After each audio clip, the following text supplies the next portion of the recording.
কবিতা লেখা আমার স্বভাব, তাই কবিতা না লিখে থাকতে পারি না। মাঝে মাঝে কবিতা লিখে আপনাদের মনোরঞ্জন করবার জন্য চেষ্টা করি। আপনাদের অনুপ্রেরণা পেয়ে আমি আরো ভালো কবিতা যদি লিখতে পারি, হয়তো আমি ধন্য হব, আপনারাও খুশি হবেন। আজকের আমার একটি কবিতার নাম জয়যাত্রা। হলো চেতনার বিকাশ, শতবর্ষ পরে যেন জাগ্রত নতুন অস্তিত্ব নিয়ে ভারতবর্ষ পৃথিবীর বুকে করে নিয়েছে ঠাঁই। বিশ্ববাসীর কণ্ঠে আমরা তা শুনতে পাই।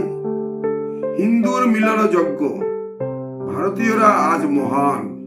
মোদির নেতৃত্ব, বিস্তারিত আধিপত্য, বিশ্বর দরবারে সদা জাগ্রত ভারতবাসী।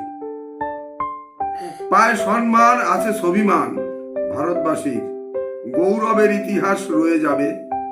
আমার অভিমত, মোদি মহানুভব পূজিত হবে ঠাই। যেমন আমরা স্বামী বিবেকানন্দের গান গাই, রাজনীতির ঊর্ধ্বে এক সুতায় গাথা রবে মিলন মন্ত্রে ভারতবাসী। ধন্যবাদ।